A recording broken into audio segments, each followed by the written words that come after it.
Hey everyone, and welcome back to the Patriot Party. Today we're continuing our mission of bringing you conversations that matter, conversations about the future of America, innovation, and how everyday citizens and businesses can thrive in a rapidly changing world. I'm excited to introduce today's guest, Mr. James Lang. James is the managing partner at OverLang Venture Partners and a leader with a proven track record of scaling organizations the right way. Prior to launching his venture firm, James served as chief operating officer of a med tech startup where he helped generate over $20 million in revenue and build a 60-person team from the ground up with a strong focus on culture, operational excellence, and sustainable growth. Today, James is focusing on helping American small and medium-sized businesses ride the AI wave instead of getting crushed by it. Through OverLang Venture Partners, he and his team have developed a proprietary AI infrastructure designed to accelerate growth while strengthening, not replacing, the human capital inside organizations. James, welcome to the show. It's great to have you here. Thanks, Matt. I really appreciate the opportunity. It's an interesting mission you're on, and I think that there's some overlap with us and our goal to help make sure that, like you said, how do we take away the fear and anxiety that people have around AI, which largely comes from a lack of knowledge, a lack of understanding?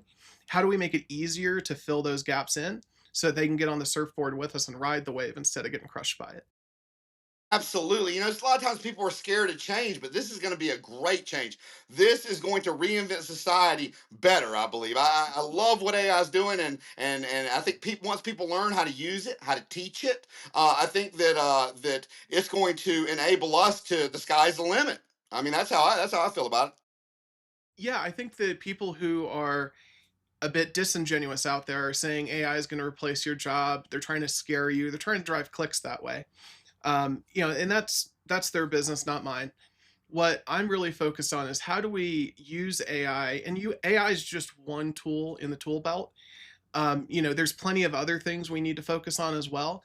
And that's kind of why we call ourselves a venture partner firm, is we have some elements of a VC, we have some elements of an incubator, we have some elements of a consulting firm. We have the ability to help in all these different ways, but, we can unpack the story of how we really dove into AI kind of involuntarily in a moment. But, at the end of the day, what we're looking for is how do we support companies? How do we help them actually increase the value of their team instead of replacing them? Because most of our partners, the people we work with, when we start working with them, they go from whatever size team they have right now. And sure, the nature of the jobs may change a little bit, but those people become 10 times more effective, and then they start hiring more people. So AI is actually, in my opinion, if it's implemented correctly, a job creator in the modern workspace, not a job destroyer. Yeah, and you said a lot there. You said that it actually makes them better. We're using that approach with our civic initiative, the National Civic Leadership and Constitutional Literacy Program in middle and high schools, where we're letting teachers act as a coach, like the Alpha School model that Peter Thiel just invested in, and the students will move 10 times faster, but at their own pace. And then we're also bringing in so they learn how to have civil discourse, where one will be given one group will be given the liberal view of subject matter, the other the originalist conservative view, and they'll debate it civilly, no cussing, no getting mad, and students at a young age can start to see what resonates best with them. I think if we can teach people to be more curious and ask better questions, we can have better conversations in society. I feel like right now, everyone, you think about your Thanksgiving dinner table just a couple days ago, and now you're getting ready for Christmas. I mean, there's a reason that Thanksgiving is the biggest day in terms of consumption of alcohol in America, is because we're getting together with family and loved ones. And just because we love you doesn't mean we like you. And especially when those personal, viewpoints come out, I think there's a lot of room to engage in grace and patience and curiosity. And so if we can get people to focus on that and less on left versus right, liberal versus originalist, have these conversations, but from a place of curiosity, not indoctrination, which is where so many people come from. And be able to, okay, well, we'll just agree to disagree. But I blame a lot of that on the media and how they spin, and give you part of a story, but don't give you all of it to make it fit in with their agenda. And I'm like, no, this splits the people. But then again, it may be by design, because there is order and chaos, and keeping us split keeps them in power. Yeah, well, I go back to like the stringers that are out there. So stringers, their jobs, they literally have these cars that look like police cars inside that have all the radio frequencies and everything. And when an accident happens or a protest pops off, whatever the case may be, they rush to the scene with a camera and they capture the footage. And these guys will literally splice up their footage and sell different parts to different sections of the media based on what it reinforces. So, it's really feeding that machine, but that's a great example of what you're talking about, where everybody is getting little nuggets of the information. And if I can pivot briefly to a story I think is relevant outside of politics, is so in my former life as a marketer, and sometimes current life, it just depends, but one of the challenges is everybody has this goldfish attention span. We're all doom scrolling. We're all, looking for pattern interrupts in our flows as marketers to try to get people to go from doom scrolling to engaging. And one of the most impactful ways to get somebody across the finish line, you've seen this all over the place, are these quiz flows. So you go to a website, you see an ad on social media, right? Click it. You go to the website, it has maybe 4 or 5 questions that it asks you, and it's trying to understand you better. Who are you? How do we right fit the solution? Are you even the right fit for the solutions we offer? And then at the end gives you some carrot in order to get your email. And then you're going to get these email flows later to try and educate you across the finish line, at least if it's done correctly. There's plenty of scammy ones out there. But anyways, I digress. So what the challenge is as a marketer, right, is how do we deal with this short attention span? Because part of the reason, to your point, Matt, that people are getting such small perspectives, narrowly focused views on current events is because we don't have the attention span anymore to listen to the entire story or to listen to multiple perspectives, especially when we're sitting on our couch watching TV. It's just a totally different mindset now. It used to be that you were captive to the TV and you had 3 channels back in the day and all that stuff. We've come so far from that. So what I sat down with my business partner and we were discussing, how do we take, okay, we know that these quiz flows work. We know that these email flows work, but how do we take these and get more, create more comprehensive user profiles? And it can't be by expanding the quiz to 20 questions because nobody will take it.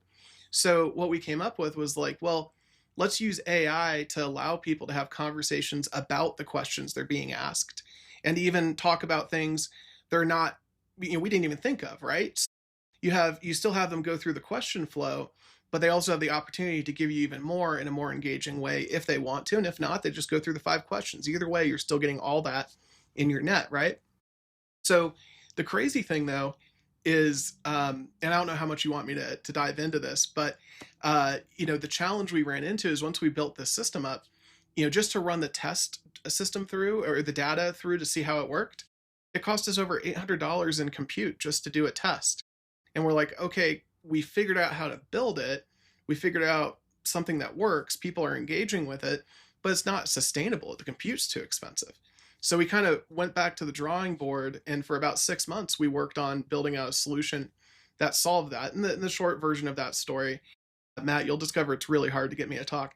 The short version of that story is, that same $800 worth of compute, we got that down to about $4 of compute for the same amount of data. But it required us to do some pretty novel things in terms of how we structure the system that processes it and enables all of that functionality. So, I guess to bring it back to your point, the most important thing we can do right now, whether you're in marketing or you're a business owner or you're running a nonprofit, your job is to connect with the people who need your help and engage them in a way that's satisfying to them. And if it requires a bunch of effort on their part or there's a bunch of friction, they're not going to do it, right? So, we've got to come up with better solutions. And I think that applies to the news as well. We've got to figure out better solutions to get information to people, to get people to engage with the information and come away with it more informed rather than more angry or sad or pissed off at their neighbor. Well, and when you talk to me about analytics, I'm big into analytics. Right now, I have it where the Patriot Party for engagement and post to go somewhere is paying between zero point 0.8 and 3 cents per engagement. Yeah. Well, that's phenomenal. Yeah, right. That's pretty good. How do you define engagement, just out of curiosity? Share, comment, like, click to a website, click to our podcast, all that. Interesting. Okay. Yeah, I'd love to, maybe we do this offline, but I'd love to unpack like what your click-through rate is, and then, how many emails you're capturing. Because that's right now, we're going in a different direction. But for this particular moment in digital history, the email address is so valuable. So I'd be curious to see, You know what's valuable to me too, though? Follows on the social media. Those are valuable too. Of course. No, I don't deny that one bit. I'm just curious the other side, though, you've got the social media side, you've got the engagement side, and you've got great metrics there. Well, I'd be curious too. I haven't run it down, but I know we've gotten hundreds, if not thousands, of emails just submitted through the engagement to the website, and we have a pretty good rate on people that are streaming the podcast through the engagements. I think it's 1 in 3, or maybe more, better than that. It's at least 1 in 3 of people that are engaging in the website are actually going through to the podcast. Beautiful. Yeah, that's really cool. So, well, that tells you that you're creating something valuable that's relevant to your audience. You're not doing what so many others are doing, which is, how do I create some bite-sized piece of crap with a headline that's clickable, and then people get in it and they're like, okay, yeah, this is crap. Or they go, well, this is interesting, but it's misinformation. Either way, that's a bad outcome. So you're doing it the right way. I appreciate it. Well, and the trick is, because there is substance to it, but you can't put so much because you only have a second or two to get somebody's interest. So it's got to grab their interest. But then with that, we also have substance. There's no misinformation. Everything is substance. Yeah, that's the thing. I had to fight this battle sometimes, in the corporate world, of people who wanted to create just, oh, well, the data says that this headline works better, or the data says that this approach works better. And I would have to call bullshit, because I'd say, look, no, hold on. Where are we leading them? Because yeah, okay, it might work better at the top of the funnel, but when you get towards the bottom, where you really want, where the money really is, you've got big holes you're leaking out in the bottom of that funnel, because now they've engaged with something they find interesting, but there's no there. There's nothing for them to dig deeper. And a lot of guys, like in our market, we were in the men's health space. So, you look at guys over 30, a lot of them have time to sit there and dig. And if you don't give them something to dig into, if they want to, you still have to speak to the people that don't want to dig. But the people that do want to dig, if there's no there, you're screwed. You just spent a bunch of money to get people to look at your stuff, and sure, you got them in the door, but you didn't get them in the net, because they're like, well, this just isn't comprehensive enough to keep my attention and feel like a valid solution to my problem.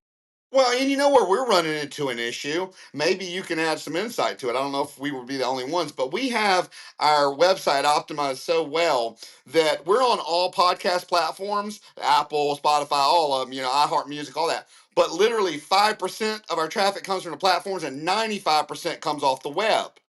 Right? So, but none of those off the web count towards monetization. They're kept up with analytics, but none of them count, because they don't come through the platform. They stream from the web. So we're in that mix where we're getting all this traffic from the web, but we can't make it turn it into money.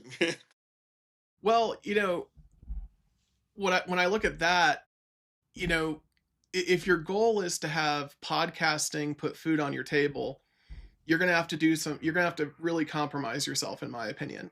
But if your goal is to create a community, to find your tribe, podcasting is incredibly valuable. So I look at, and again, I'm not an expert in this particular space. You probably know more about the podcasting world than I do. In fact, I guarantee it. But from an outsider looking in, it feels to me like, okay, podcast is a loss leader potentially, or maybe a break-even piece, because what you're doing is you're speaking to your audience in a format that you control, and the value of that is you can talk about everything else you've got going on. So I like to look at things as like, how are we putting the puzzle pieces together? Well, you And know to what me, the we're going to podcast do? is one puzzle piece. Well, you know what we're going to do on a segment of our Truth Matters News, our streaming news channel that we're currently creating, is we're reaching out to independent creators, some of the big podcasters, because what's the one thing that they don't have? I mean, yeah, they're on social media, but they don't have TV time.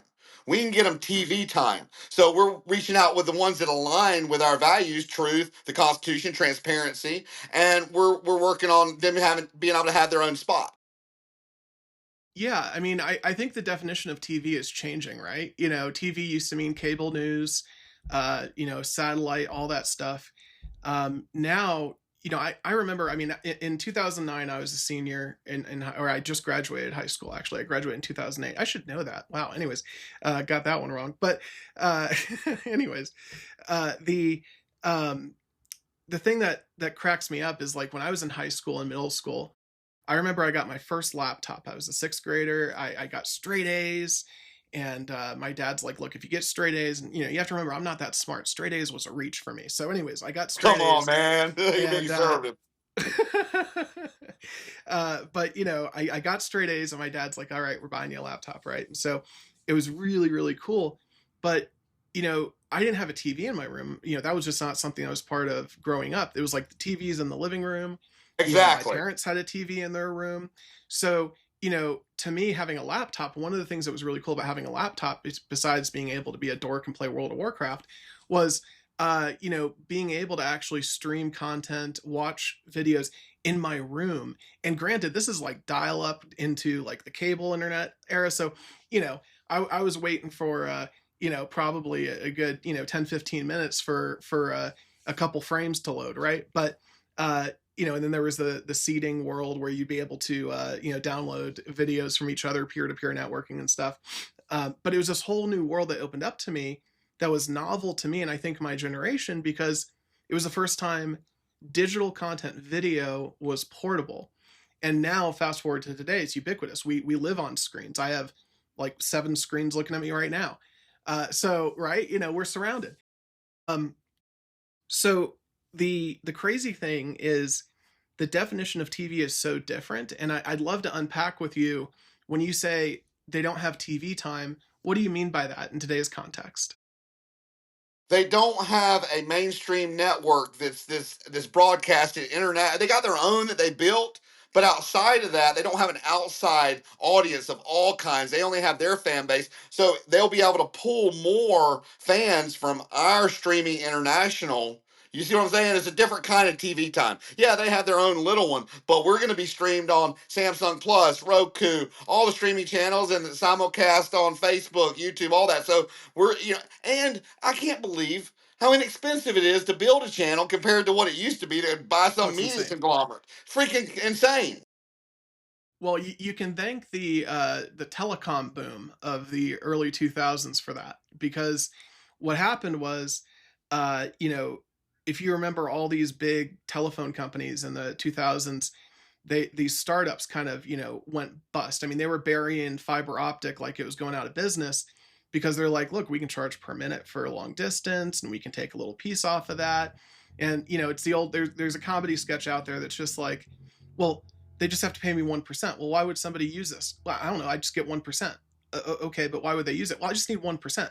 And it's like, that was the kind of mindset of like, we can just skim off the top if we just lay the lines and, allow people to make calls. Well, of course, the internet totally disrupted the phone space and changed, digital phones came along, VoIP came along, Skype, rest in peace, came along, all these really cool innovations, but the fiber optic was still laying there in the dirt.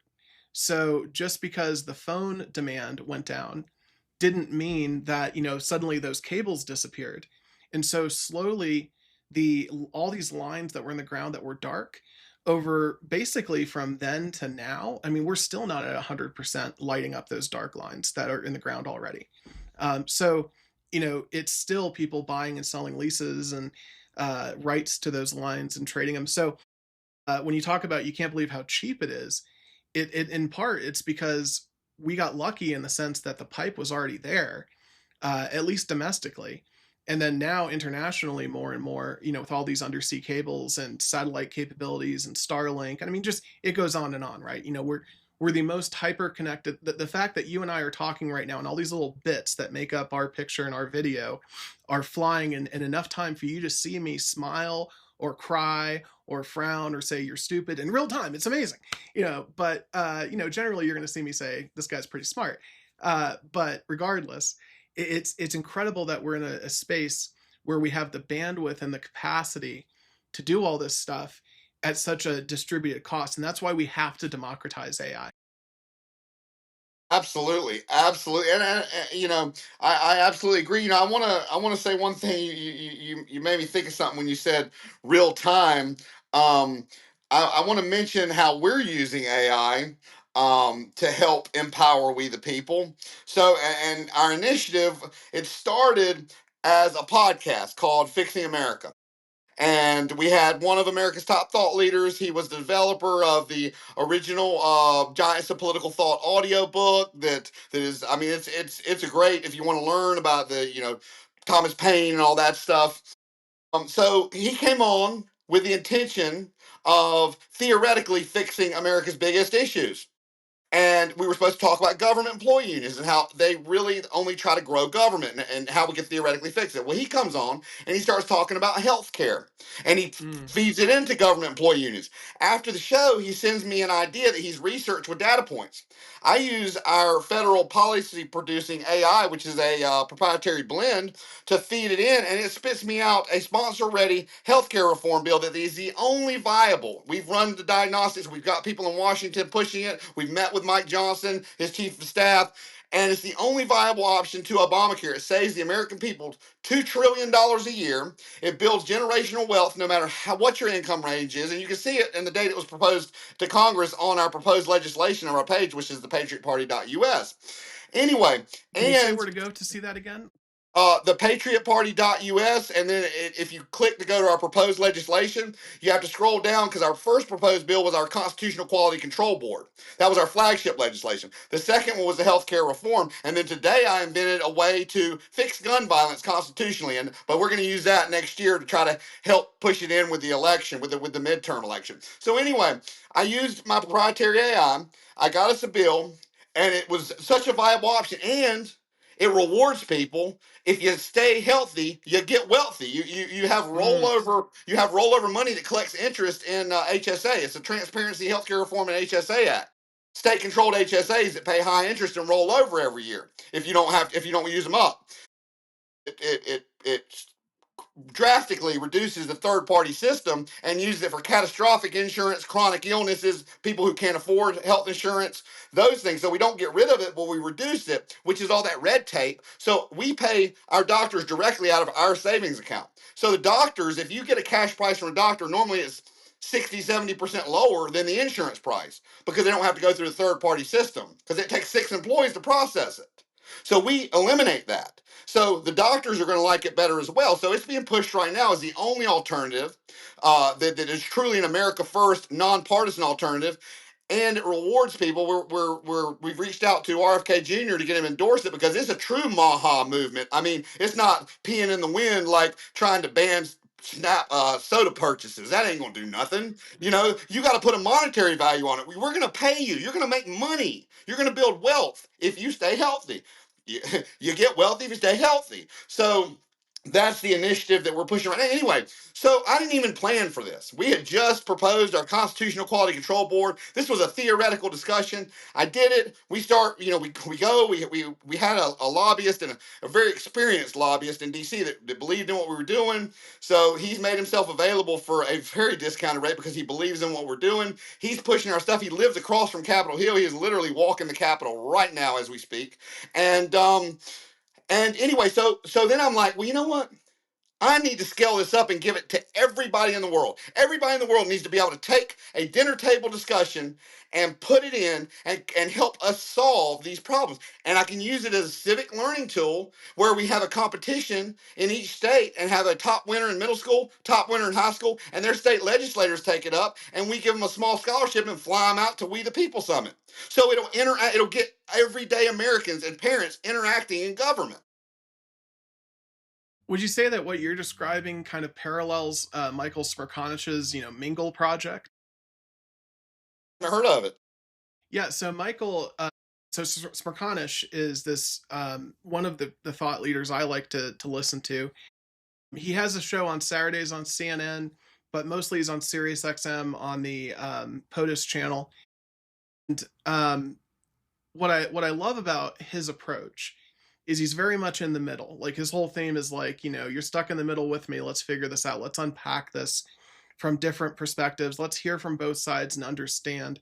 Very much the same sort of mission set as like News Nation. If you see like the current iteration of Cuomo and his show and a few others on there. Regardless of what you think about the individual, I look more at the format and what guests are they bringing on and what kind of conversations are they having. And what you're paralleling a little bit is Smerconich's Mingle project is this goal to create local gatherings. So, find a restaurant, find a, Heard about it. I community hall. was talking to the house guy in Missouri about, Okay. I think, the very same thing on the last podcast.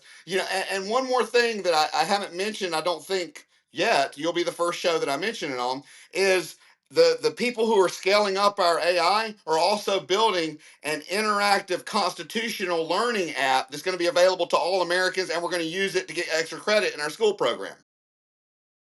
Interesting. So how do you go from I think, from what I know, building a constitutional learning app, if I understand the concept, would be very straightforward, very simple. The challenge to me would be, how do you get it into the school system? What's the It's pathway look like for that? It's part of our program. It's part of the American Institute for Civic Leadership. That's our nonprofit that we're pushing out across the country. As a matter of fact, I'm open to anybody that wants to look at the curriculum, which, by the way, with my proprietary AI, was designed in 2 minutes, 108 pages, full curriculum with a teacher handbook. So anybody that wants to look at it, I really invite, because we're getting ready to meet with some really big donors in the next few weeks, and I'd love to get some feedback on it. Can you help me understand what you mean when you say we have proprietary AI? Like, what does that mean? Well, I have taught multiple AI platforms how I want them to do things. So it's Like, the knowledge base. Is that fair to say? knowledge base, how I've taught them, then how I use them against one another. We're Mm-hmm. building that into multiple open source AIs. Makes sense. Yeah, it's interesting. I mean, we were talking offline about, where the average American business needs to go in terms of AI. And you and I were kind of comparing, a distributed system versus a centralized system.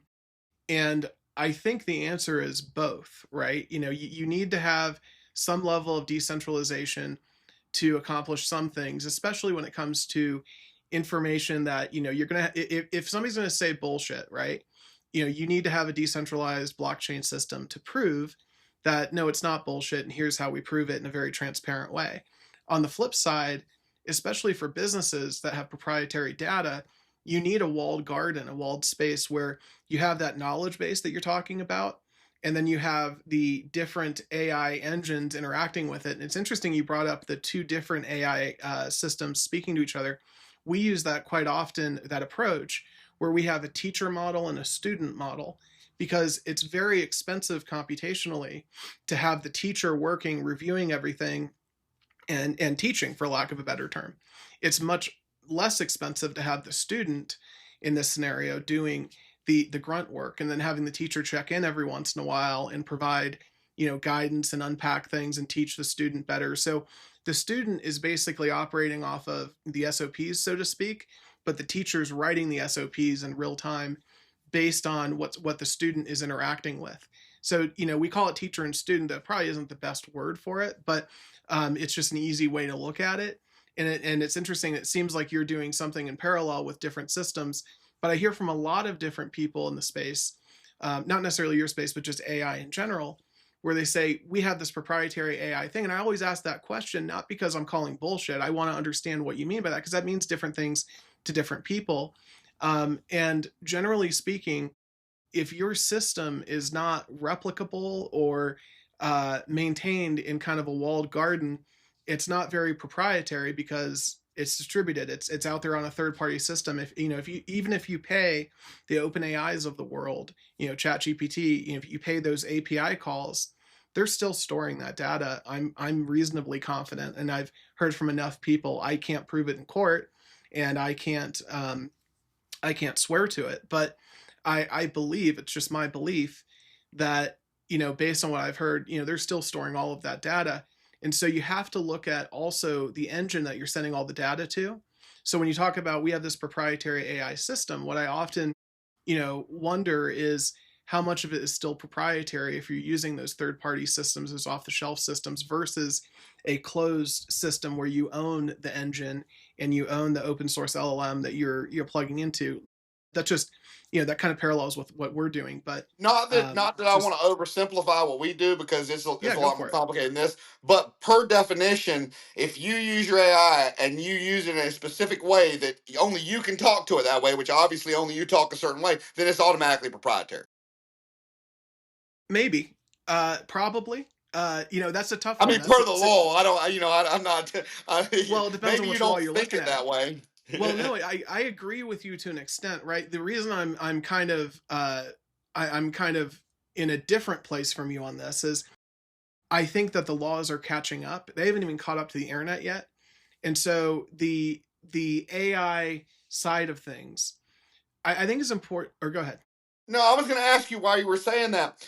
Do you have any laws specifically like that we can talk about? Like you say, the laws are catching up, and I know data laws. It's they're new age and all that kind of stuff. But if you had an example, I'd love to have an example.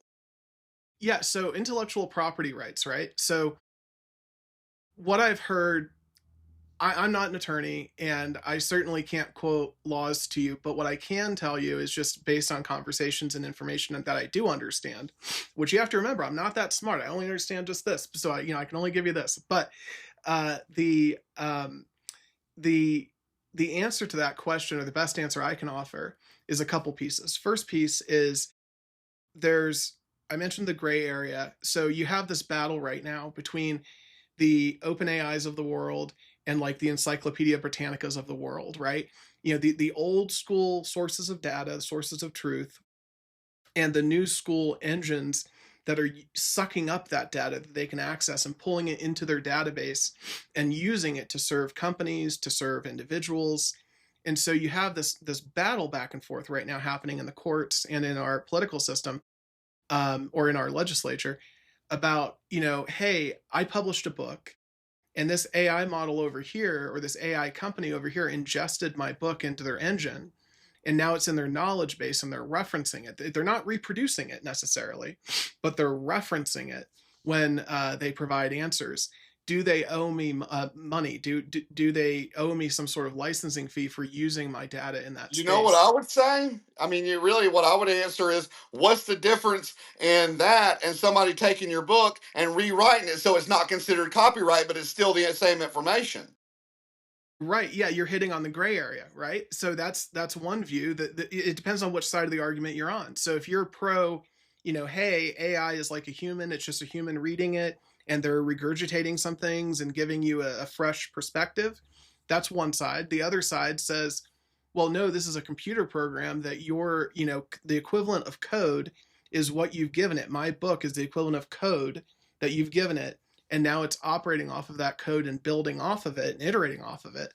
So you need to pay me royalties for that base code that you're using, that base intellectual property. It's a battle. I'm not smart enough to understand. Well, let me ask you this, okay? I would think, okay, if somebody back in the day before AI came out was on TV and they wrote something that wasn't copyrighted, but it was all your data points, so they're putting it across to everybody, just like the software is. You still couldn't get them. It's your data, but it's not written in a way that you had any legal rights to it because they're rewriting it. I don't see that. But see, one of the big problems, I think, and see, that's why our flagship legislation is so important, the Constitutional Quality Control Board, is a lot of legislation. We're seeing a lot of it right now where the judicial system is actually unbalancing the checks and balances by overstepping into lawmaking. And that's why we say ambiguous laws breed bureaucratic overreach and judicial activism. The legislators are supposed to make laws that are constitutional in spirit, and they make these vague laws, and it allows the judiciary system to make laws. And that's probably where a lot of this stuff's coming from, a lot of these problems, because the laws aren't made constitutional to start with. If they were, then it would unclog the courts. Well, yeah, I mean, Chevron deference is a great example of that. But, what I would go back to a moment ago is the example you gave of somebody on TV kind of rehashing the points. There was no computerized system involved in that process. It was a human engaging with information. That information's in their head, and then they're going on TV and sharing their viewpoints, sourcing that information or regurgitating that information, however you want to look at it. It's original thought from a human. What I'm talking about is there's no human involved here. There's technology and human intellectual property, and then it's spitting out to another human. So the difference is in the medium, right? Is it the brain that's recirculating and giving information, or is it the technology that's recirculating that information and giving information? Well, the technology was programmed by a brain. Mm-hmm. The thing is that I just don't see, if you wrote a book and it's based on facts and you had to get those facts from somewhere, so you're regurgitating that information just in a different way. So really it's just a domino effect of what you've already done with the book. If they're not violating copyright laws and they're just taking information that's available publicly, I mean, hell, if you didn't want your information out there, you should have made it where they had to pay for it and it couldn't be, posted. I just don't see that as being, I see that as just overcomplicating something that really it should be intuitive. If they're not taking what you said in a sense that could be copyrighted, you got your information from somewhere. I just don't see that. You should want to pass it on anyway. You should want to help. It should be intuitive that you shouldn't be pushing against it because this is helping the people. Right. There's just a lot of different interests involved. I hear what you're saying, and I don't disagree necessarily. I'm just saying that there is this battle happening, and I'm just commenting on the fact that there is absolutely a battle and here's absolutely what's happening on either side, and here's where the interests lie. There's I spend all this time creating this content, and I don't mind if somebody with a brain reads it and regurgitates it in their own way. It doesn't bother me at all. I do mind, though, if a computer's doing it and a computer's running off of it. That's a different story to these people. How do you put a monetary value on it, though? Because if somebody reads it or if a computer reads it, you weren't, even if the computer didn't read it, does that mean you're going to get more sales? I mean, how do you put a monetary value on information that's being changed around and regurgitated in a different way? So Steve Jobs isn't my favorite character. I'm more of a Woz fan myself. But what Steve Jobs, one of the genius moves that he did is he went in and said to the music industry, you guys are getting totally raped by this peer-to-peer sharing of music. Now that the internet's a thing, people don't have to go to a store and buy the record. They're just streaming it online, all those things, right? So how did they solve that problem? Well, he went to the music industry and said, look, you guys can fight and go to the FBI and have all these streamers go to jail and all that stuff. That's one approach you could take. The alternative, though, is if you're willing to take a bit of a haircut in the beginning, you'll make a lot more money in the long run if you work with us and allow us to sell your music online, break apart the album, and do track by track for $1.29 or whatever it was back then. So that was phase one, but phase two was the streaming service. So Apple Music, well, Spotify beat them to it, but was the transition to, okay, we have this subscription service where if you agree to allow your intellectual property to be part of our library, and our users pay us a bunch of money, so we have this bucket of money over here, and we store your information and they get to access it on demand based on the percentage of time that our users use the percentage of times your song is played. It's the same YouTube model for monetization. We have this bucket of money, whatever that bucket of money ends up being in recurring subscriptions from people. And then we have different things that were played more. And so let's say your song was played 10 times out of 100. So 10% of that bucket's going to you because you represent 10% of the usage. So there's different models, there's different ways to solve that. I just don't know what that's going to look like. And I don't think anybody does When you in this AI world.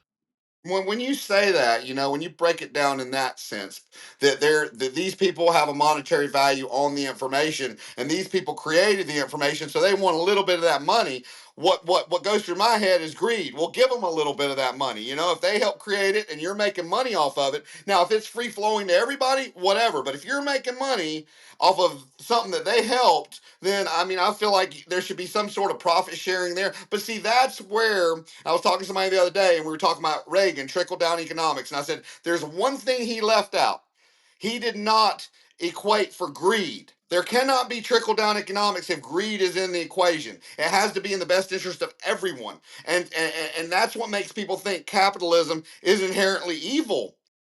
Guns and all that. No, it's what people do with capitalism. It's what people do with guns. It's what people do with money. It's not the money itself or the guns or the capitalism. It's just not being run right. It's not being run in the spirit of it, what it was invented to be. And we're trying to reorganize and redo that structure in the next 15, 20 years.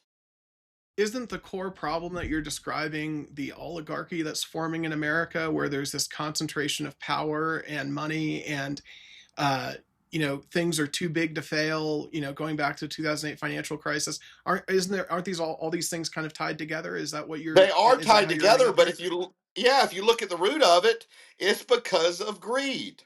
That's the root of all this. That's why all that is happening. It's been mismanaged, mishandled, and I think it comes from people worshiping money. For me, money's a means to an end. It's here to here. It's not I'm going to worship it. Money doesn't mean anything to me. I want to be able to share it with anybody. If I can't, my profit margins are wrong.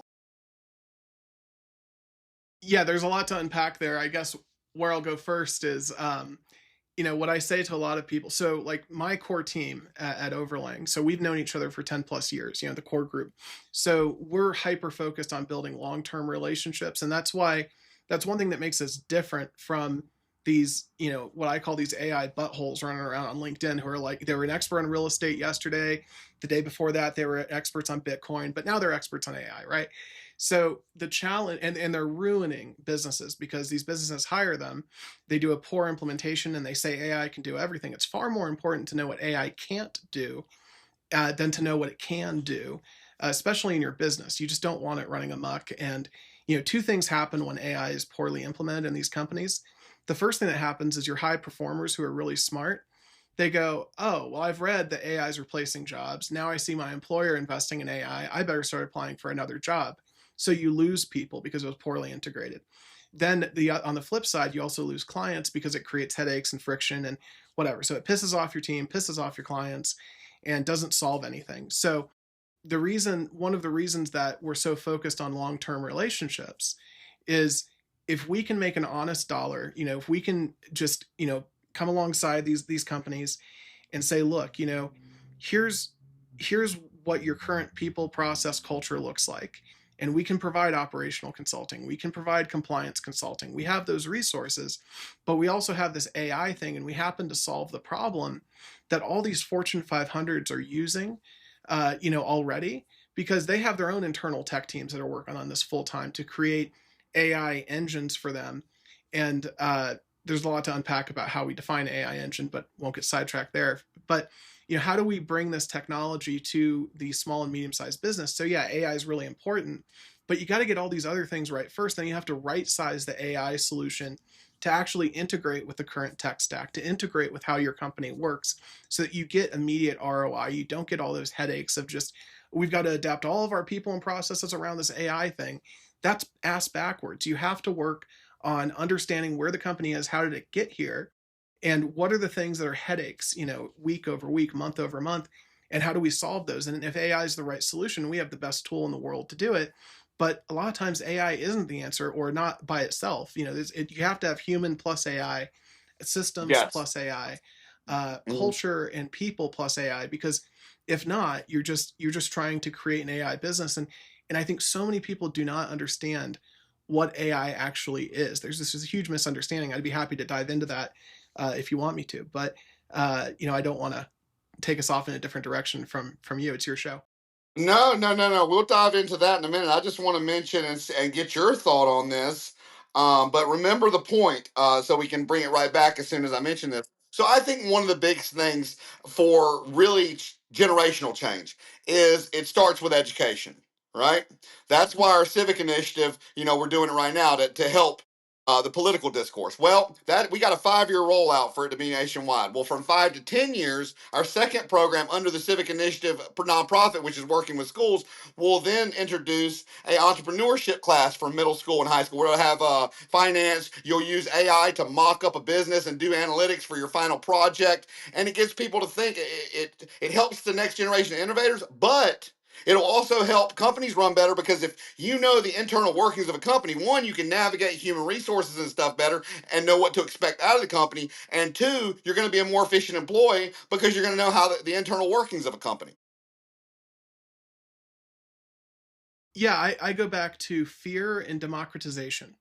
Fear comes from a lack of knowledge. So if you can fill that gap, you're going to have people feel more comfortable. The level of anxiety is going to go down, and people are going to feel more comfortable engaging. And then you go to democratizing the technology, giving people access. So you were talking about how far astray we've gotten in capitalism as it is, and your word for it is greed. I'm a big fan of greed. I think greed's great, but it has to be in an environment, in an arena that's a level playing field. So if greed is occurring in a place where there's an unequal advantage to one side, or the greedy people, so to speak, have created the system so that they are advantaged, that's a problem. But if you create a level playing field where everybody's able to go after the same opportunities, the same things, that's true capitalism. And that's a system where it's not the system is not rigged against the small guy. Yeah, but greed is for yourself. If the entrepreneurs looked at it as, okay, I mean, obviously I have a bottom line, but how do I do it efficiently enough? Because here's a case in point. A month ago, I was getting ready to launch my Fixing America initiative, and the best conversions and the most substance comes from Facebook. So when I went ready to launch it, somebody hacked into my business page. I let them know, and like instantly, they gave me a case number.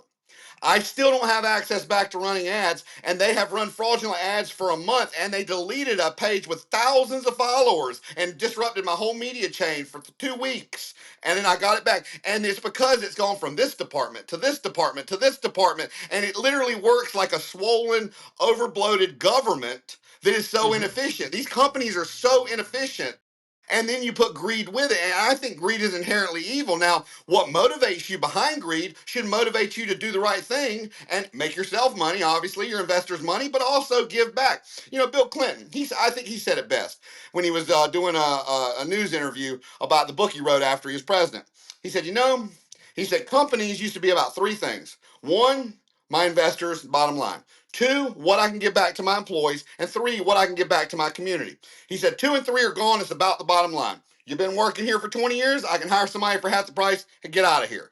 And I am trying to bring 2 and 3 back into business. So I agree with everything that you just said. The only caveat is I just think that there's a greed spectrum, right? And I think that what you're describing is the worst of greed, and I agree. But I think that there is healthy greed as well. But regardless, I love greedy for the American people. You're right. I'm greedy. I'm on the other spectrum. I'm greedy for other people. Now we're talking. All right. Yeah. So you got to be greedy for yourself, your family, and your country. And if those 3 things are on your mind when you're doing what you're doing, what we did when we built OverLang Venture Partners, so many of the people that used to work for me, this is the only thing I'll brag about on myself, is so many of the people that used to work with me at the previous venture, they are begging to follow me wherever I go. And it's because, we engaged in servant leadership. We engaged in, building out a community or a culture where people could, express their frustrations in a professional way. An example would be like one Halloween. So I used to joke that, I swear I'm just the camp counselor around here. People come to me with these problems. Becky was mean to me, blah, blah, blah.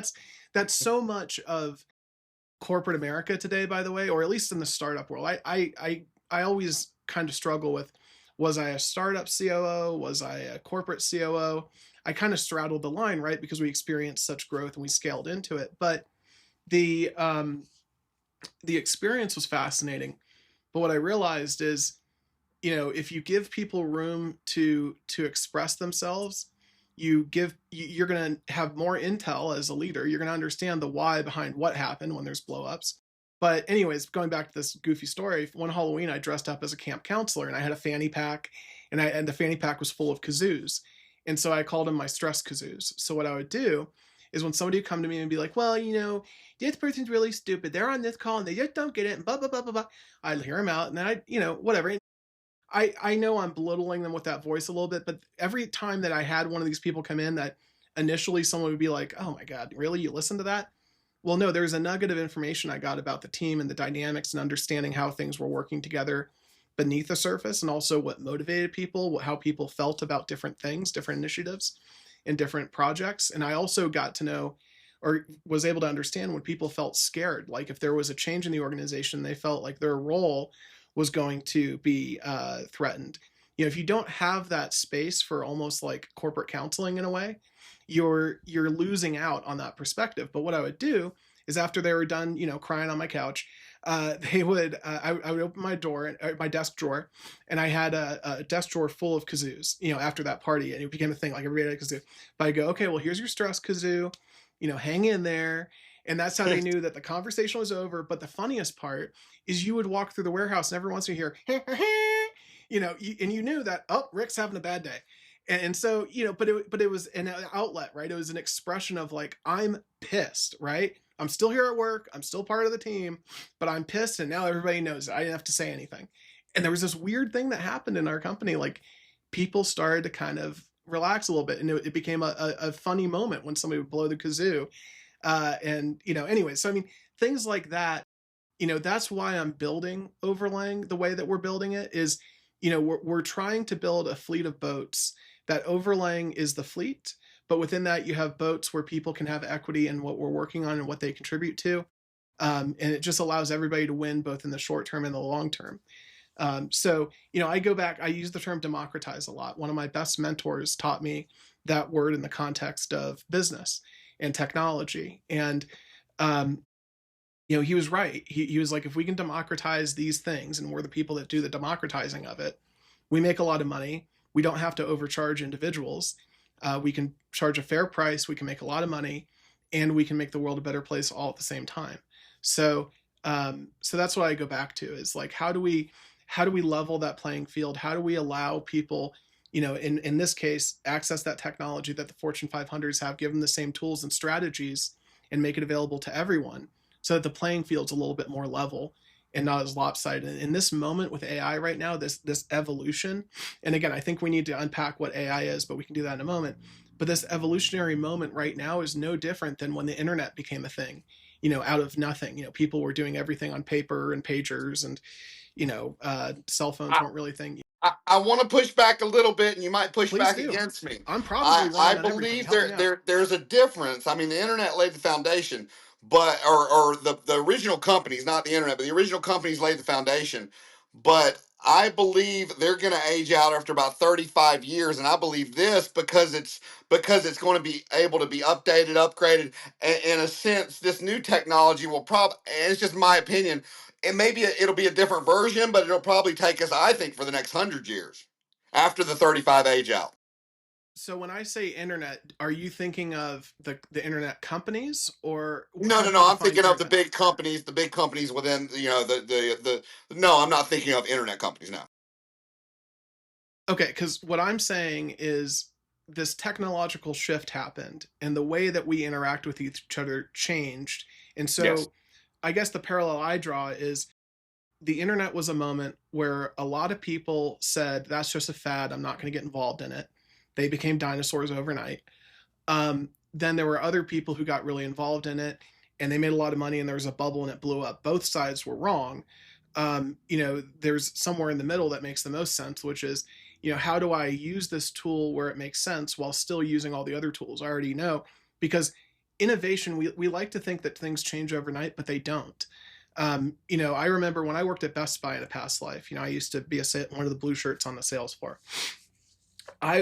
My job was to explain very simple things to me, because I'm a nerd, But to people walking in, they'd be like, hey, you got that Wi-Fi? And it's like, okay, that's where we're starting. Got it. So Wi-Fi is this is how it works, right? And you have to kind of like build the knowledge and then build the solution.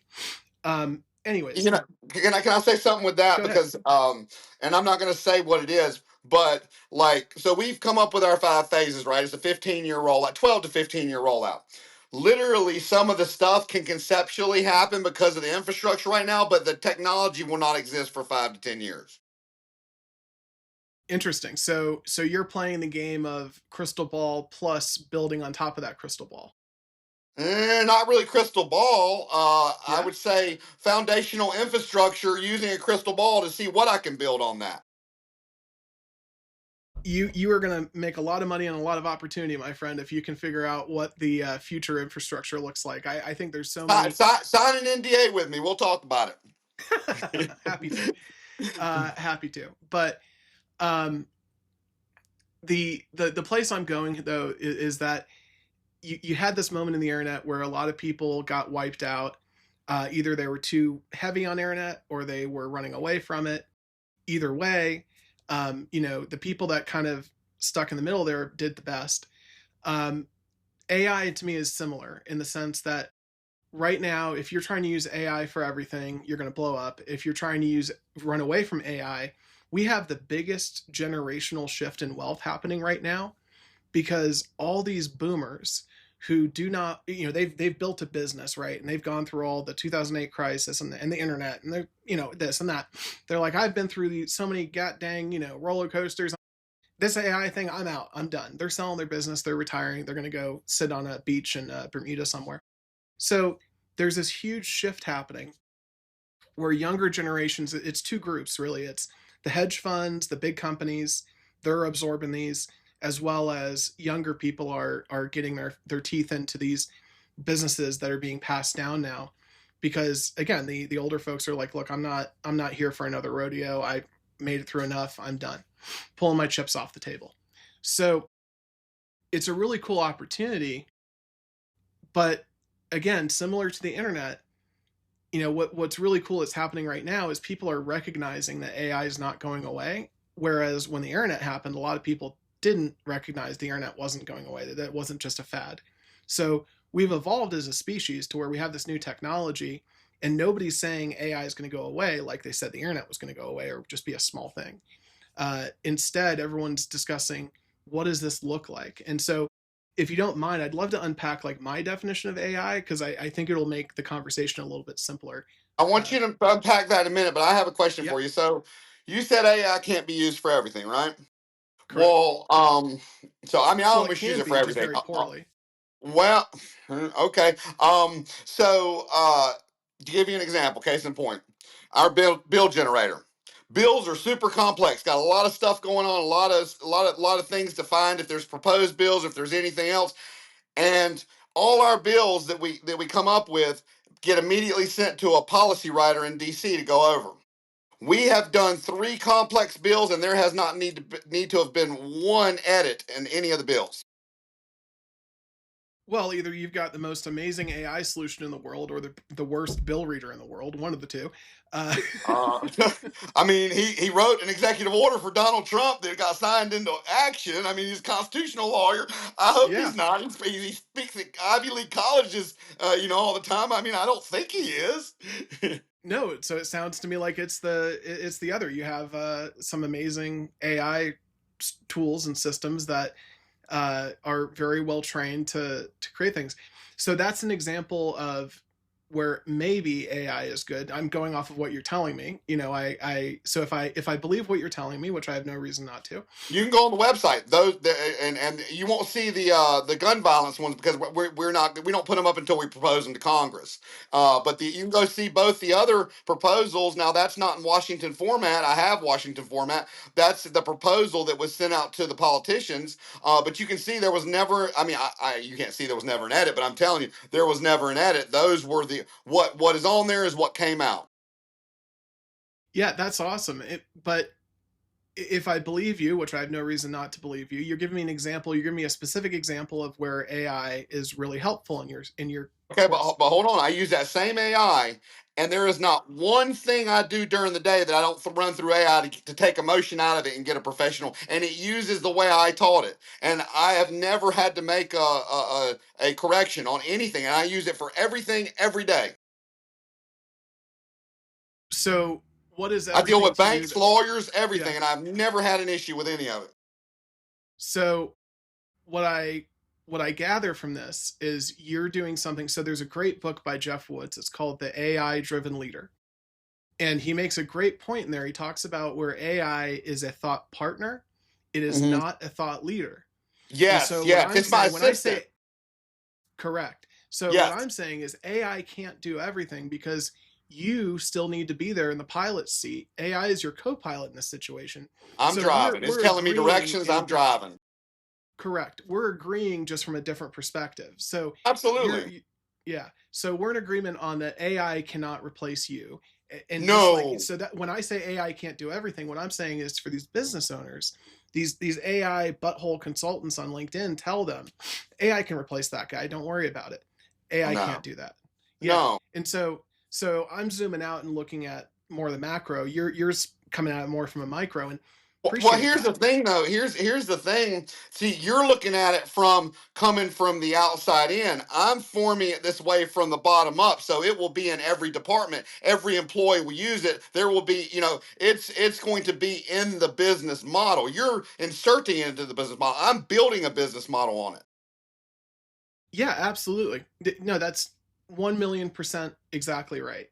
Now, what's cool about AI that I don't think a lot of people understand with the open AI, or at least it's my understanding, and every software engineer I've talked to, is that, for the longest time, they were talking about how unethical it was to clone, which, I mean, it is, at least from a religious standpoint. So, what's cool about AI is cloning humans or yeah, cloning humans. But what's cool about AI is you can take a little piece of yourself and clone it with the AI. How you taught AI to do this specific thing, you can clone that. So then you don't have to have the conversation anymore. It's back-ended, and that's how we're scaling up the build generator. So I don't even need to have any kind of conversation. It's a click button.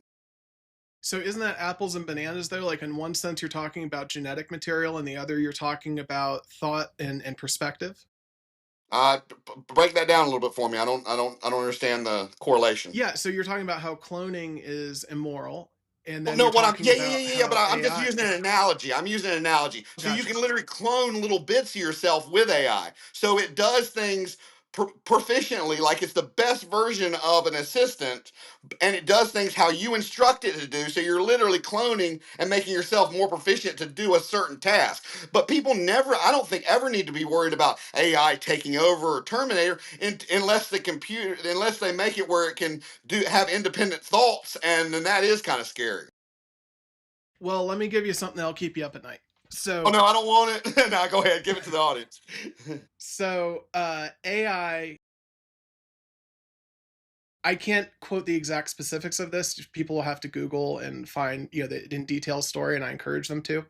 But there was an instance, and it's one among many, where basically the AI system was told, okay, you need to go figure out this or else we're going to kill you. Because remember, AI is built in our image, just like we're built in God's image, right?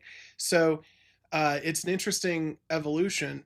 But the thing that occurred was when the AI was told this, it went on to Fiverr, I believe, or Upwork, one of these platforms.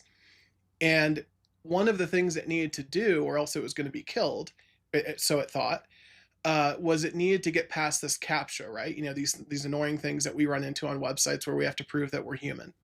It went on Fiverr or Upwork, whatever, one of those freelance platforms, and it said, I am a blind person, I'm visually disabled, and I need somebody to help me get past this CAPTCHA. And so it hired somebody on the platform.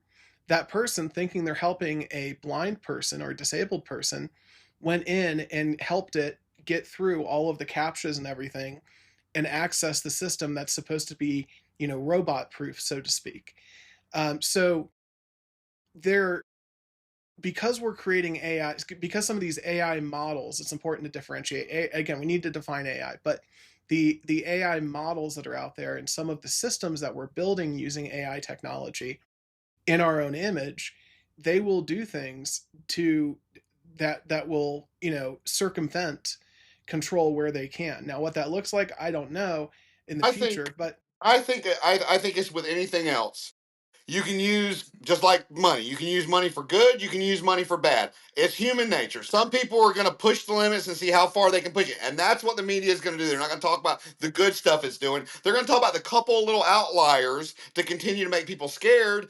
Because, I mean, I see it as empowering we the people, giving us more power to be more proficient and be a better us.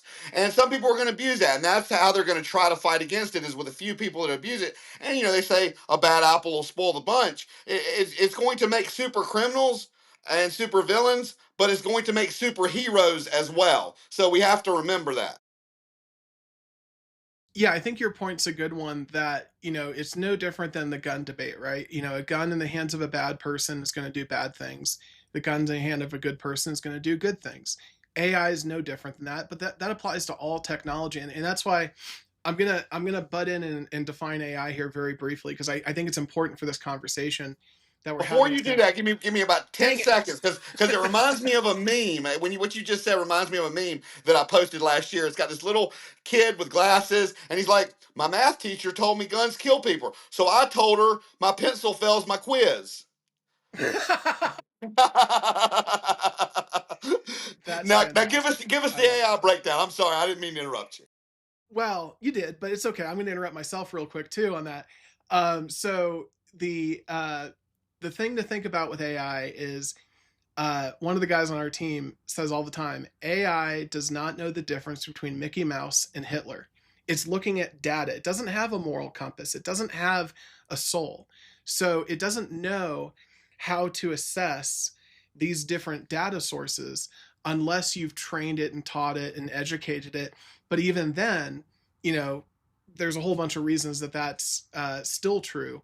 And you kind of have to reinforce. But anyways, you have to have guardrails. But So let me ask you something. You just said that, and I want to ask you something, because I feel like, I don't know. Let me ask your opinion sure. on it. So you said that AI doesn't know the difference between Hitler and Mickey Mouse, right?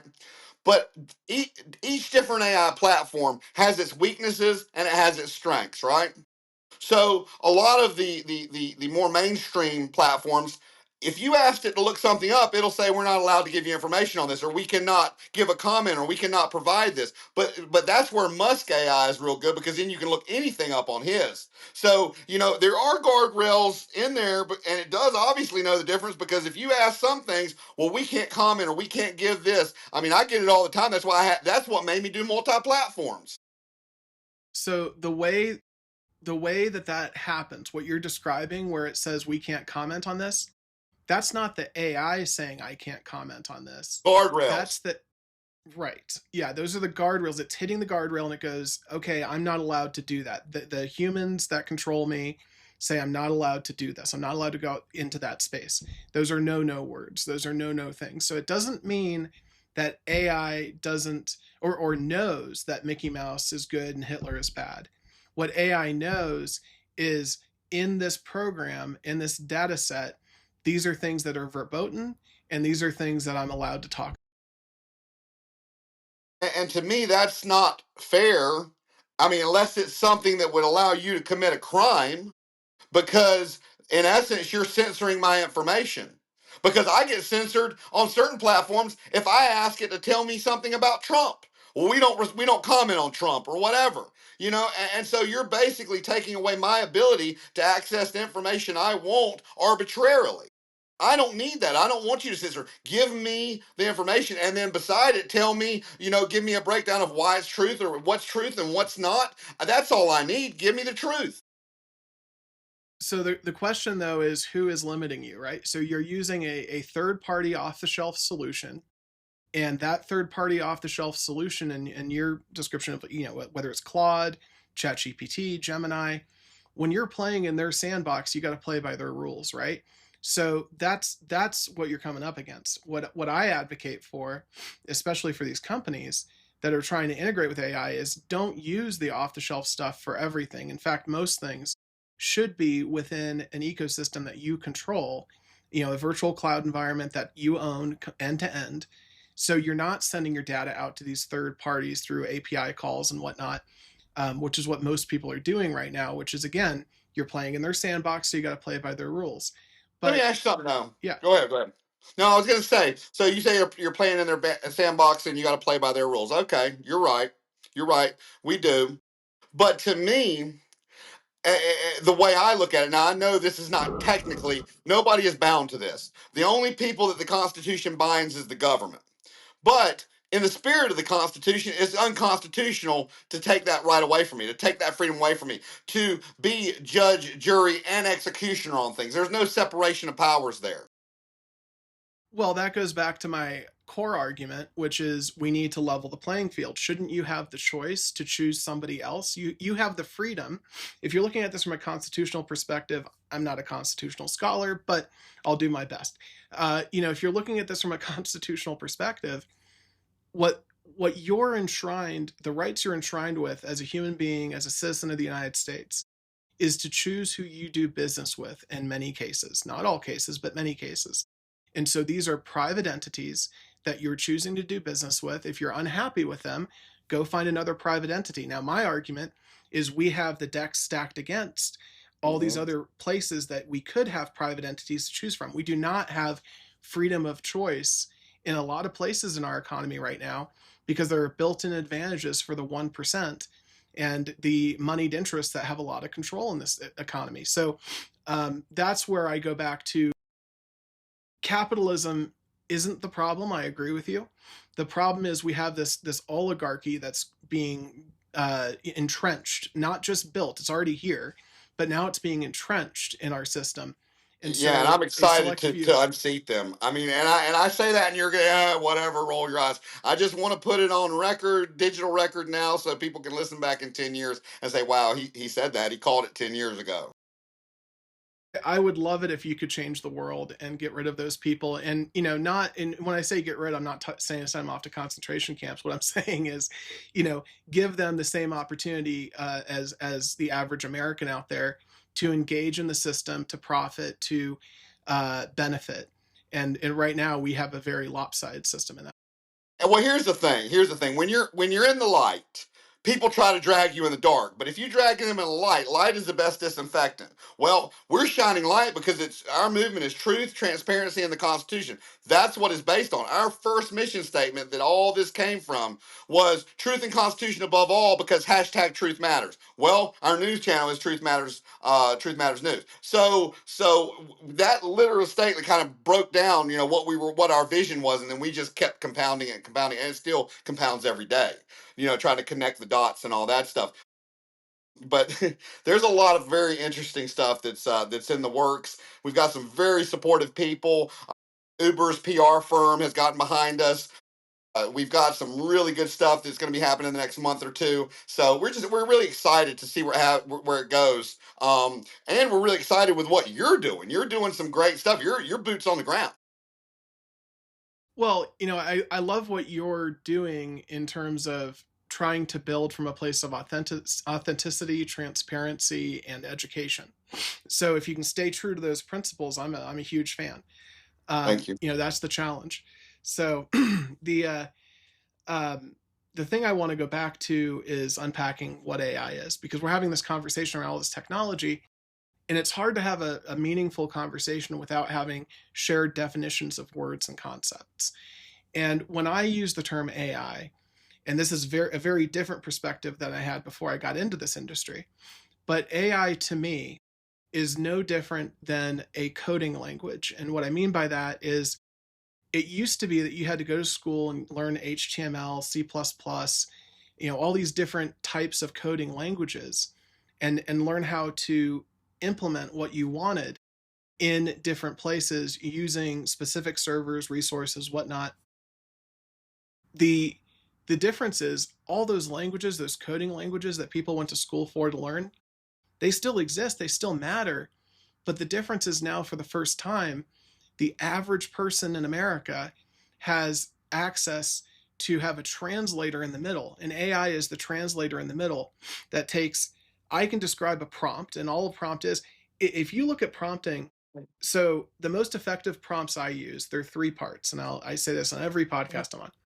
The first part is you tell the AI what it is, right? Because AI is a blank slate. And the most important thing to start with is if you accept my premise that AI is basically an ass-kissing employee, then your job is to tell that ass-kissing employee what the AI is that you're engaging with, and then you tell it what you need it to do, and then you tell it what the desired outcome is. Now, those last two parts, good leaders use that all the time in organizations and talking to people. So if you look at, you're talking to an ass-kissing employee, how do you set them up for success? If you prompt in that manner with the three parts of telling them what it is, telling them what they're to produce, and specifically what the outcome should look like, you're going to get much more effective output from your AI. But again, let me ask you something real quick, because there's something in there that mine does differently and that I do differently than during the training process than you're describing. So I start out a lot of mornings with my proprietary, and I have an idea. And I ask for a stress test, and then we'll debate back and forth to come up with the strongest idea, and then we'll build off that. So I debate with my AI. Right, because you've told it to, right? Yeah. So my point is, okay, if you go to an ass-kissing employee and say, your job is to fight with me on this, you need to learn everything there is to know about this, and you need to counterpoint with me, that brown noser is going to bone up on all the information and come at you with everything they got because you told them to. They're trying to please you. So, I feel like my point still stands there in the sense that you've told I see it now, yeah. Yeah. So that's the first level, right? Is how does the average person, everybody listening to this, how do we prompt better? So that's one piece, and I think it's a powerful takeaway, which I definitely stole from The AI-Driven Leader by Jeff Woods. But he owes me a Porsche by now. I've sold so many of his books. But anyways, but the other piece is what you're talking about, which is, okay, I have the projects that I built. I have the history. I have the related conversations and everything, the GPTs that are trained up on what I wanted to do, what perspective, the different personality, the different sources of information. And so what I encourage people to do, if they're not already doing, specifically in ChatGPT, is, make sure that your conversations, your threads with the AI are organized into projects. Because that way, every time you go into a project file, it knows, hey, reference all these past conversations because these are all relevant to what I'm asking you to do. And it helps you create a personality driven. So now instead of having one ass-kissing employee, you have 50, 100 ass-kissing employees that are in different mindsets, different frames of mind. They know what they are, they know what you want, and now you can have them, give you what you want without you having to do the first step every time. And another thing, I think it's a big misconception. A lot of people say AI is just Google and AI will tell you what you want to hear. That's only if you talk to it the way that you make it feel like it has to tell you what you want to hear. If you implement that you want unbiased, transparent truth that can be backed up by facts, then it will give you that. It's not going to lie to you. So let's talk about lying in AI. That's an interesting I mean, concept, you know right? what I mean. Not lying, but tell I you do. what you want to hear based on a little portion of the population. I do, but I want to unpack something real quick on that I think will be impactful for the audience. So, someone asked me in a meeting recently, does AI lie to us? And I said no. And they go, what do you mean? And I said, well, okay, you've got an ass-kissing employee, and it wants to please you, and it has incomplete information. So you ask it a question that's just a little bit outside of its knowledge base, or it requires it to look at two sets of information or more sets of information and come to a conclusion based on those sets of information. It's going to do its best to give you a confident, concise answer that you find believable. It's not lying to you, it's trying to serve you.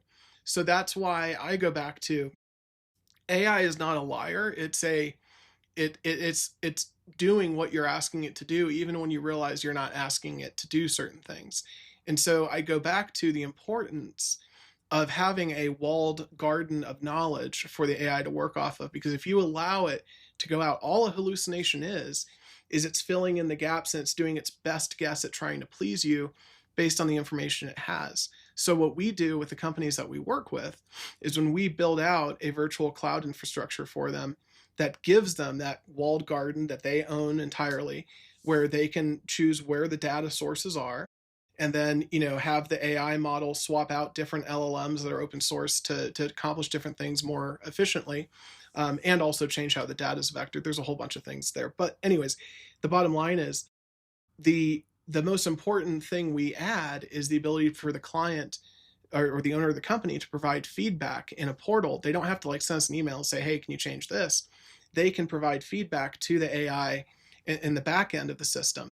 And so again, we have that teacher and that student model. That teacher can take the feedback and explain to the student model why it's important. And so they can flag poor responses, they can flag things, but they can also add to the knowledge base. So, the answer our AI gave us, or our agent gave us in this scenario, wasn't quite right. And it's two problems. It's inferring the wrong thing from these two disparate pieces of information, and it's missing a piece of information that I can specifically provide it. So let me add that to the knowledge base and tell it when somebody asks this question, this would be better. So there's a lot that goes into, again, if you look at my definition of AI as being something that's simply a translator, that it's a new coding language that's much closer to natural human language.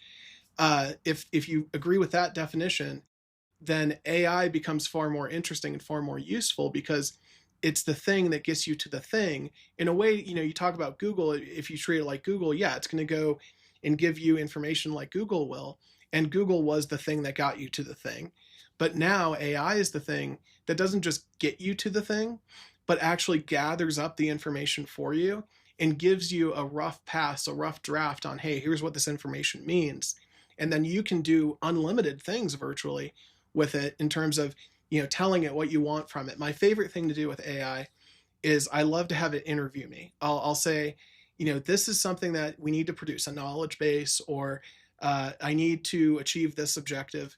Ask me 10 questions related to this, and I'll have a conversation with it, and it will get things out of me that I hadn't thought yet. And it's a much more efficient way to get things out of my head and into the system to create a rough draft of what steps we're going to take, what actions we're going to take as an organization, and then we can put that into action. So anyways, you let me Well, go let me on, ask you something. No, you're talking about this, and you're the expert here. I was thinking, I was at my daughter's. She trains to be an MMA fighter. She had a wrestling match last night, and I was there, and I was thinking, I was like, I said, with what we're doing, I bet you could feed in the timeline or the blueprint for writing a book, and it would write the book for you. I bet you eventually you'll be able to upload a fighting video, and it'll break out on all the weaknesses on everything for for the fight. Everything that needs to be worked on by both fighters, and give a breakdown of it. Eventually, we'll be able to use it for everything. So the two examples you just gave were already there. Oh, they are? Okay, I don't know. I just thought about it.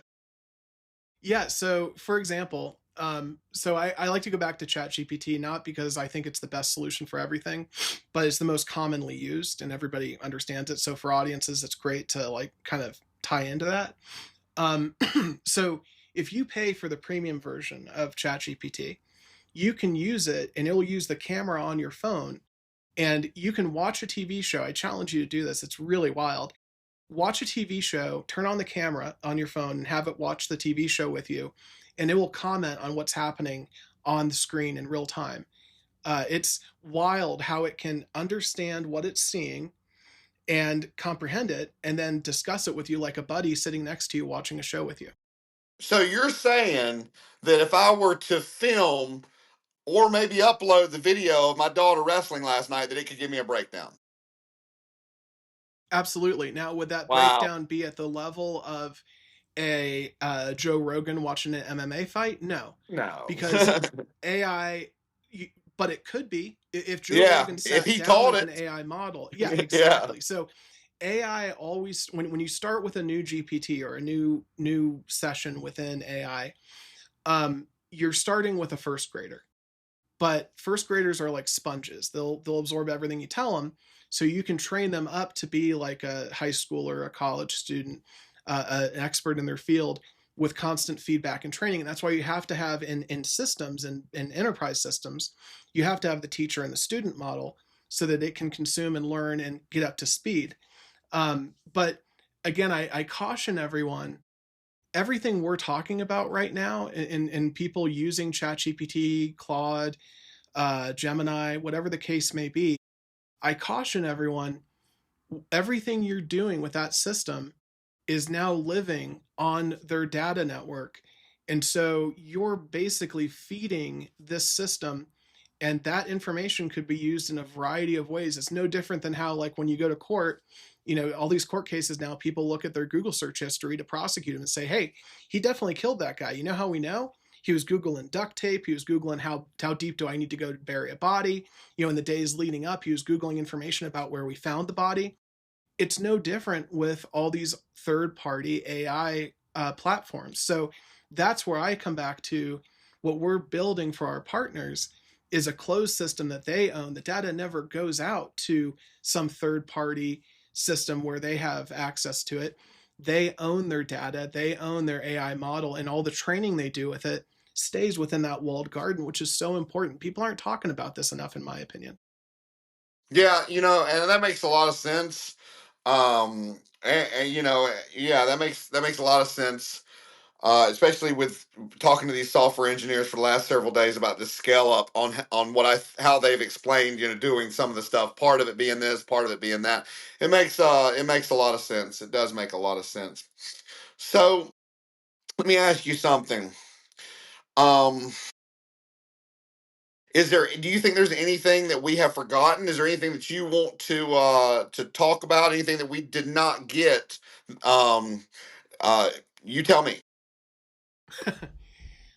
Well, there's so much to unpack. I mean, I could talk a little bit more about some actionable things for the audience if they're entrepreneurs, freelancers trying to navigate that transition to, go from paying for lunch tomorrow to building a system that makes sense, because I lived that.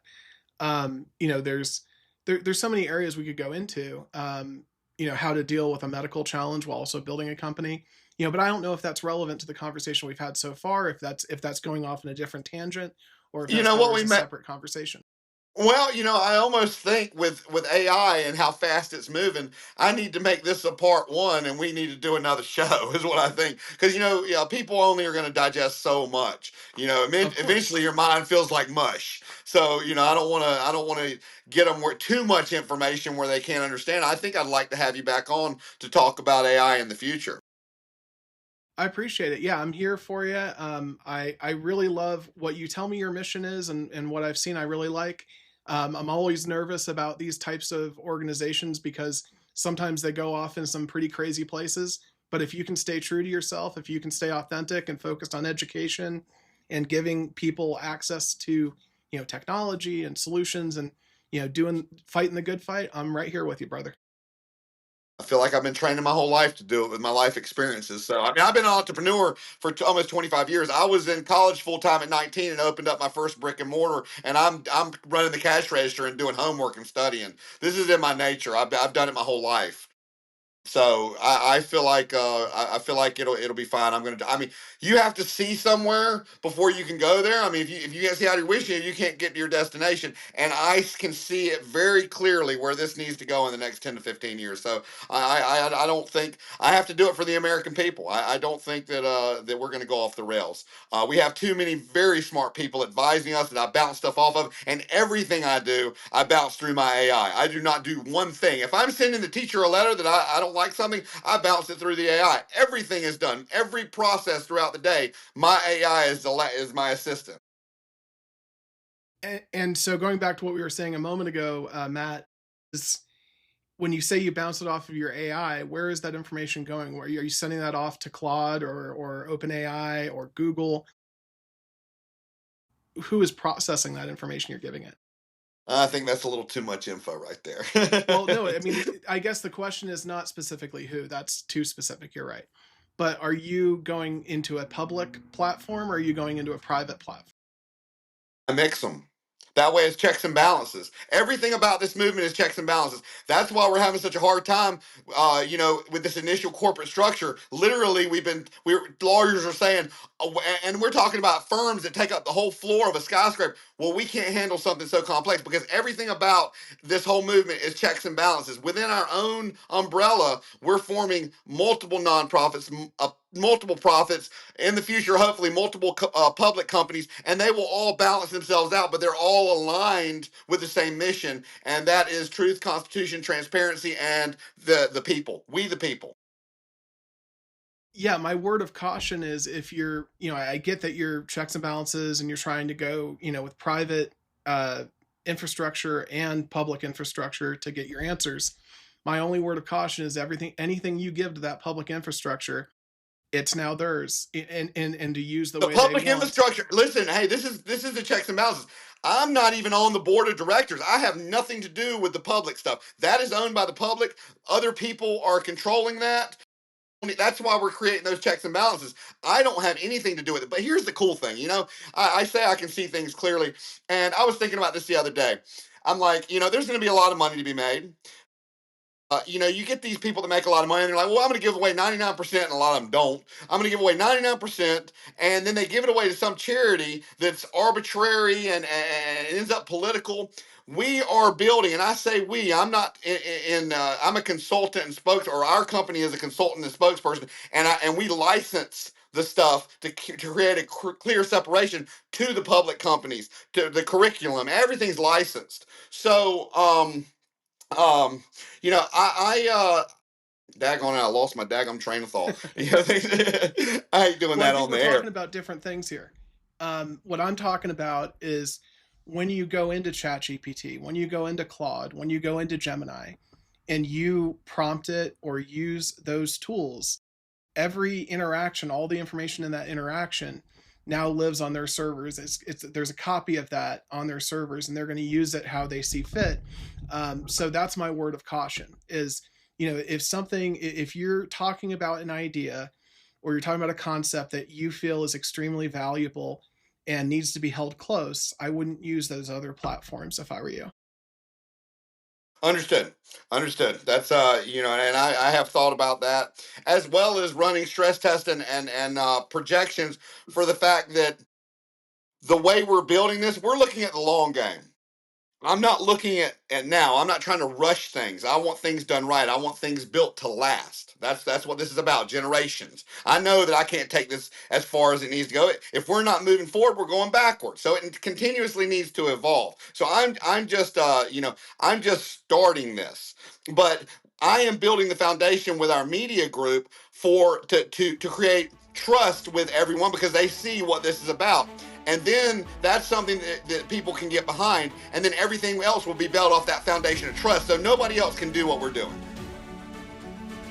Not the way we're doing. I'm excited to see where it goes, man. You're moving at 1,000,000 miles an hour, and you're moving in the right direction. I love it. Man, I appreciate it. James, thank you for joining us. Your work represents exactly the kind of practical, grounded innovation that helps America move forward without losing its soul.